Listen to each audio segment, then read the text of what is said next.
Hello दोस्तों, आप सभी को मेरा नमस्कार। आज एमजी सर के इस वीडियो में हम बात करने वाले हैं देश में चल रहे एक मुद्दे के बारे में। हाल ही में आप देख रहे हैं कि सरकार के द्वारा एक नया कानून लाया गया है जिसे हम हिट एंड रन केस बोलते हैं और इसका भी देश में काफ़ी विरोध चल रहा है।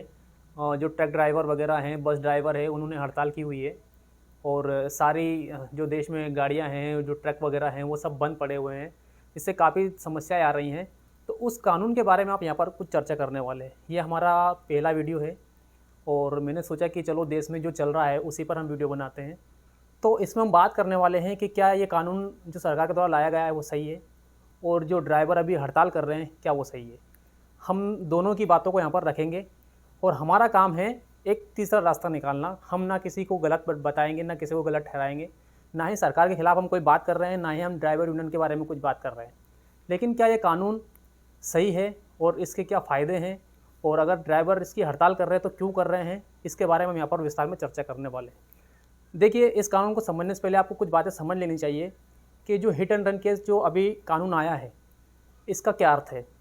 होता क्या है कि जब भी कोई हम गाड़ी चलाते हैं, और हाँ, ये हिट एंड रन केस सिर्फ अभी जो ड्राइवर अभी हड़ताल कर रहे हैं, जो ट्रक ड्राइवर हैं, बस ड्राइवर, सिर्फ वही हड़ताल कर रहे हैं। लेकिन आपको बता दूँ, ये सभी पर लागू होता है, चाहे आप हो या मैं हूँ, चाहे वो गाड़ी चलाने वाला हो, ट्रक वाला हो या कार वाला हो या फिर मोटरसाइकिल वाला ही क्यों ना हो।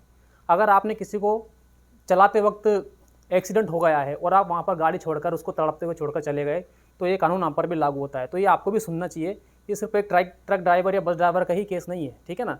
तो हिट एंड रन केस में क्या होता है फ्रेंड्स, हम जब भी कोई गाड़ी चलाते हैं रोड पर और हमारे द्वारा गलती से किसी को चोट लग गई या हमारे द्वारा एक्सीडेंट हो गया और हम उसको वहीं पर तड़पता छोड़कर चले गए, तो वो हिट एंड रन केस में आता है। यानी कि एक्सीडेंट किया और वहाँ से हम गाड़ी या उस जिसका एक्सीडेंट हो उसे वहाँ पर छोड़ करके वहाँ से भाग जाते हैं। तो इस मामले में पहले जो कानून था उसमें ये था, जो धारा 300A आईपीसी की धारा 304A के तहत जो केस होता था उसमें ये होता था कि लापरवाही से गाड़ी चलाने पर एक्सीडेंट हुआ है और उसमें कम से कम 2 साल की सज़ा होती थी। ये कानून था पहले।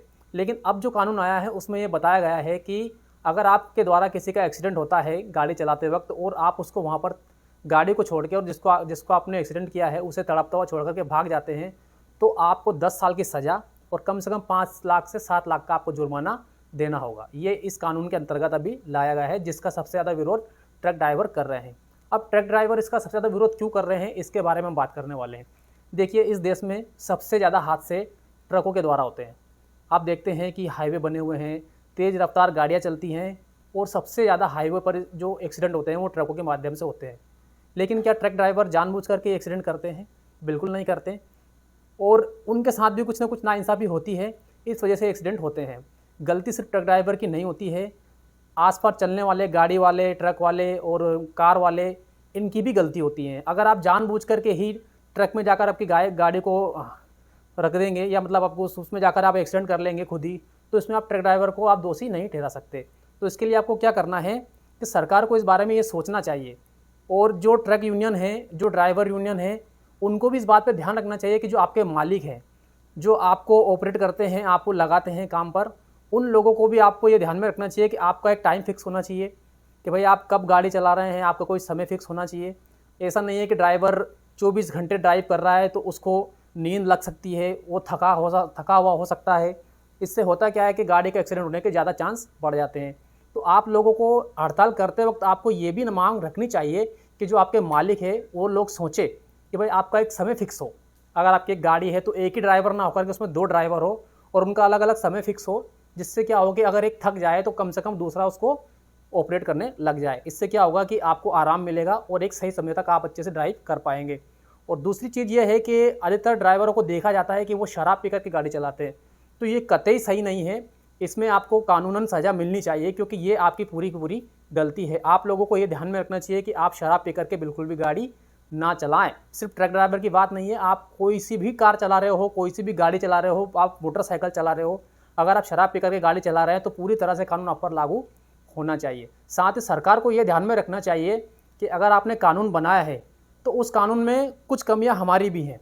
देखिए, कमियां क्या है, आपने बोल दिया कि हिट एंड रन केस होगा, सीधे आपको सज़ा होएगी, 5 लाख से 7 लाख का जुर्माना होएगा, 10 साल की सज़ा होगी। लेकिन आपको ये चीज़ ध्यान में रखनी चाहिए कि क्या सीधे सीधे आप ट्रक ड्राइवर को या बस ड्राइवर को आप दोषी ठहरा देंगे?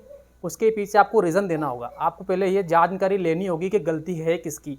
उसके लिए आपकी सरकार की जो तैयारी है वो पूरी तरह से कम है, मतलब ये ना के बराबर है। क्या आपने अधिकतर देखा है कि जो रोड होते हैं जहाँ पर अधिकतर एक्सीडेंट होते हैं, वहाँ पर कोई सीसीटीवी कैमरा लगे हुए हैं? बिल्कुल नहीं लगे हुए हैं। क्या वहाँ पर सरकार ने कोई ऐसी व्यवस्था की है जिससे एक्सीडेंट को बचाया जा सके?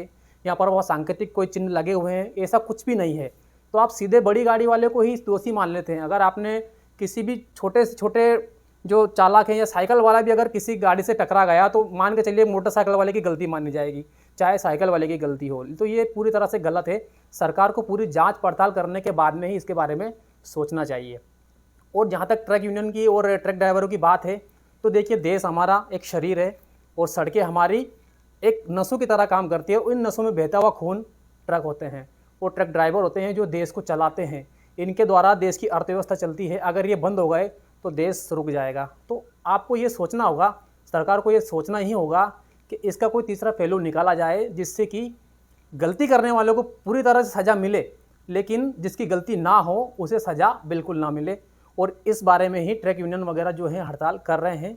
अभी देश में 2 दिन से उन्होंने ट्रक और बसें वगैरह बंद की हुई है।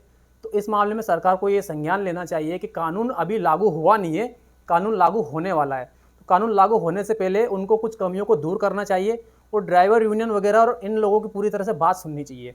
सरकार को ये फैसला लेना चाहिए कि ड्राइवरों के लिए कौन सा समय सही है, कब कहाँ पर उनको कैसे गाड़ी चलानी है, इसके बारे में नियम बनने चाहिए। और गलती चाहे छोटे वाहन की हो, गलती गलती होती है। इसमें आप किसी भी बड़े ड्राइवर को या बड़ी गाड़ी वाले को दोषी नहीं ठहरा सकते। तो सरकार को इस बारे में सोचना चाहिए। अभी कानून लागू नहीं हुआ है, कानून लागू होने वाला है, लेकिन देश में जो ये माहौल बना हुआ है हड़ताल वगैरह का, तो इससे देश को क्षति पहुंचने वाली है और कहीं ना कहीं नुकसान हमारा ही होने वाला है। तो इस बारे में सरकार और आप लोग सब सोचें और अपनी राय ज़रूर हमें इस वीडियो में बताएं। एक छोटा सा वीडियो था, जहाँ तक मैंने अभी तक जाना समझा है इसको मैंने बनाने की कोशिश करी है। आगे कोशिश करूँगा कुछ अच्छे मुद्दों पर और ज़्यादा जानकारी आपको ऑथेंटिक में दे पाऊँ। तो इसके लिए आप मेरे चैनल को फॉलो ज़रूर कर लेना, हमारे यूट्यूब चैनल पे, हमारे फेसबुक पेज पे और हमारे इंस्टाग्राम पर भी आपको जानकारियाँ मिलती रहेगी। नेक्स्ट वीडियो में हम जरूर मिलेंगे, तब तक के लिए दीजिए इजाज़त। और अगर आपकी कोई राय हो, आप कुछ कहना चाहते हो और मैं आगे कुछ वीडियो में अगर कुछ अपडेट अच्छा करना चाहूँ तो मुझे राय आप ज़रूर दें। आपके लिए मैं बिल्कुल तत्पर हूँ और हमेशा आपके साथ ऐसे ही वीडियो बनाता रहूँगा। तब तक के लिए जय हिंद, धन्यवाद।